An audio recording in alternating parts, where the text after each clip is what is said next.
Super Emmy டேஸ்டியாக இருக்கக்கூடிய கடல் பாசி புட்டிங் ரெசிபி தான் பார்க்க போகிறோம். வாயில் வச்ச உடனே கரைஞ்சிரும். இந்த சம்மருக்கு செம்ம டெசர்ட் இது. வாங்க எப்படி பண்ணலான்னு பார்க்கலாம். And welcome to Aafi melting cook. இன்றைக்கி பார்க்க போகிற recipe agar agar pudding, China grass pudding தான். இது செய்கிறது ரொம்பவே சிம்பிள் தான். ஒரு பாத்திரம் எடுத்துக்கோங்க. 300 ml தண்ணி சேர்த்துக்கலாம். 100 கிராம் அகார் அகார் சேர்த்துக்கலாம். சூப்பர் மார்க்கெட்லாம் போனீங்கன்னா அகார் அகார், சைனா கிராஸ் கேட்டிங்கன்னா கொடுப்பாங்க. பட் மளிகை கடையில் போனீங்கன்னா கடல் பாசின்னு சொல்லி கேளுங்க, உங்களுக்கு கொடுப்பாங்க. இது மாதிரி தான் இருக்கும் நார்மலாக. சூப்பர் மார்க்கெட்டில் பவுட்ரு மாதிரி இது இருக்கும். ஸோ இது மாதிரி இருக்கும்போதும் நல்லா மெல்ட் பண்ணி அது உருக்கி தான் செய்யணும். பவுட்ராக இருந்துச்சுன்னா நீங்கள் டேரெக்டாக பால் கொதிக்கும் போதுமே சேர்த்துக்கலாம். பார்க்க நார் மாதிரி இருக்கிறதுனால இது உண்மையாகவே சாப்பிட்ற ஃபுட்டு தானான்ட்டு யோசிப்பீங்க. நிச்சயமாக இது சாப்பிட்ற ஃபுட்டு தான், ஒன்றுமே பயம் இல்லை. செம்ம ஹெல்த்தியான ஒரு டிஷ் இது. செம்ம ஹெல்த்தியான சம்மர் டைமில் எப்போவுமே எப்படி நம்ம வாட்டர் இருக்கிற ஃப்ரூட்ஸ்லாம் வாங்கி சாப்பிடுவோமோ அந்த மாதிரி எல்லார் வீட்லேயுமே பாதாம் பிசின், சப்ஜா சீட்ஸ், அகார்லாம் வாங்கி வச்சுக்கோங்க.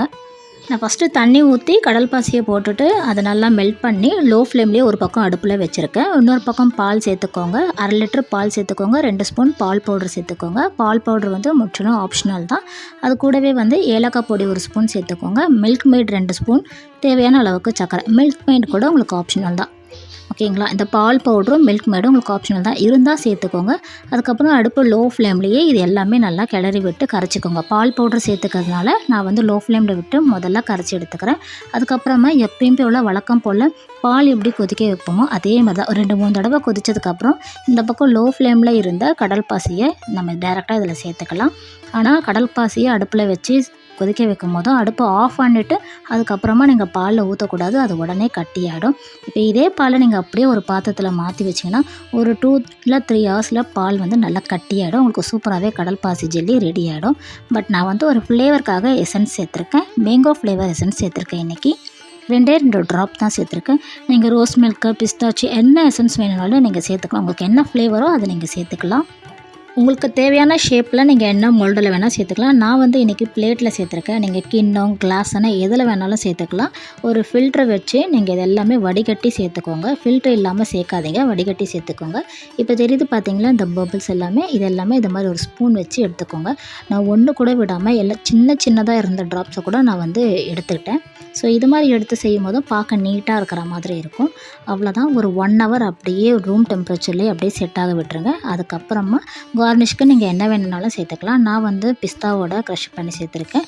நீங்கள் என்ன வேணாலும் சேர்த்துக்கலாம். ஃபஸ்ட்டே நம்ம சேர்த்துட்டோம் அப்படின்னா எல்லாமே அது அடியில் போயிடும்.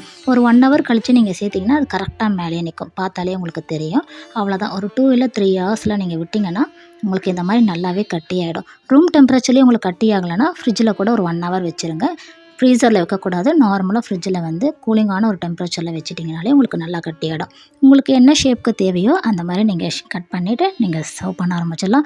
ரொம்பவே சூப்பராக இருக்கும். நான் சொன்ன மாதிரியே வாயில் வச்ச உடனே கரைஞ்சிரும். ரொம்பவே ஹெல்த்தியான ஒரு டிஷ். இது பாலில் தான் செய்யணும்லாம் கிடையாது.